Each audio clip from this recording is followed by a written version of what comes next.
आज मी तुमच्यासमोर समाज बांधणीतील संतांचे योगदान याविषयी बोलणार आहे. एकीकडे राजेशाहीने सामान्य जनता भरडून निघत होती. राजाचे वतनदार सरदार यांच्या जहागिरी वाढतच चालला होता. कोणताही राजा आला तरी समाजाचे प्रश्न काही संपतच नव्हते. दुसरीकडे व्रतवैकल्य, कर्मकांड, उपास तापास यांना ऊत आला होता. वर्णभेद, जातीभेद यांनी तर कळस गाठला होता. अशा काळात स्त्रिया शिकले तर धर्म पुढे, शूद्र शिकले तर धर्म पुढे, स्त्रिया हे नरकाचे द्वार आहेत, शूद्र हे ढोर असतात, असा त्या काळच्या समाजाचा संपूर्ण विचार होते. अशा या समाजाला वर्णव्यवस्थेच्या मगरमिठीतून मुक्त करण्यासाठी व समानता निर्माण करण्यासाठी उदय झाला तो संतांचा.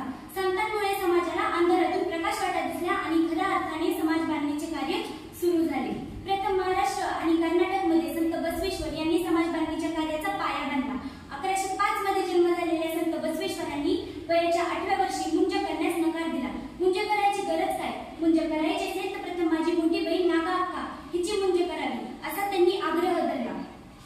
यावर गर्जांनी प्रत्युत्तर दिले, स्त्री ही पुरातन परंपरेनुसार व वेदांनुसार क्षुद्र मानली जाते, तिची मुंज करता येत नाही. त्यांनी मुंज करण्यास नकार दिलाच, परंतु ज्या घरात विषमता आहे त्या घरात राहणार नाही असा त्यांनी दृढ निश्चय केला. वयाच्या 8व्या वर्षी ते घराबाहेर पडले आणि आयुष्यभर स्त्री पुरुष समानतेसाठी ते लढत राहिले.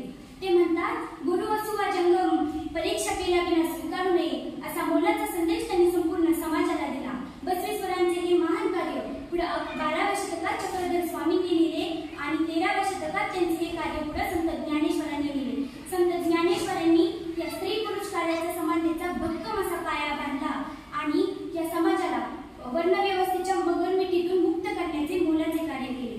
पूर्वीच्या काळी फक्त काही ठराविक पुरोहित धर्मालाच संस्कृतचे व धर्माचे ज्ञान घेण्याचा अधिकार होता. अनेक वर्ष सामान्य समाज या ज्ञानापासून लांब राहिला होता. म्हणून या सामान्य समाजाला सुद्धा संस्कृतचे व धर्माचे ज्ञान मिळावे यासाठी संत ज्ञानेश्वरांनी संस्कृतमधील ज्ञान प्राकृत भाषेत दिले. ते म्हणतात कसे, माझ्या मराठीची बोलू कवतुके परी अमृतातही पैजा जिंके. अशा भाषेत ते आपल्या मराठी भाषेचे कौतुक करतात. त्यांनी ज्ञानेश्वरी म्हणजेच भावार्थ दीपिका हा ग्रंथ लिहिला. त्यांनी लिहिलेले कसाईदार हे तर समाज बांधणीचा परमोच्च मध्यबिंदू मानला पाहिजे. आता विश्वास मके देवे एने ज्ञे बागमे तोषावे तोषोनी मध्ये द्यावे कसाय दान हे. त्यांनी या कसाईदानाद्वारे समाजात बंधुत्व निर्माण करण्याचे मोलाचे कार्य केले. संत ज्ञानेश्वरांचे हे कार्य पुढे संत नामदेवांनी लिहिले. संत नामदेवांनी वारकरी संप्रदायाचा विस्तार तर पंजाब पर्यंत केला. ते म्हणतात, तीर्थ विठ्ठल, क्षेत्र विठ्ठल, गुरु विठ्ठल, गुरुदेव विठ्ठल, देव विठ्ठल, देव पूजा विठ्ठल, माता विठ्ठल, पिता विठ्ठल. त्यांनी देवाच्या नावाखाली सुरू असणारे असंख्य कर्मकांड मोडीत काढले व असंख्य बहुजनांना विठ्ठलाच्या पूजेकडे वळवले. त्यांनी असंही मोलाचे कार्य संपूर्ण समाजासाठी केले. संत तुकाराम हे तर अतिशय बंडखोर होते. त्यांच्या शब्दांमध्ये जी फटकाराची ताकद होती त्याच्यामुळे ज्या उच्चवर्णीयांना घाव झाले होते त्याची आपण कल्पना सुद्धा करू शकत नाही. ते म्हणतात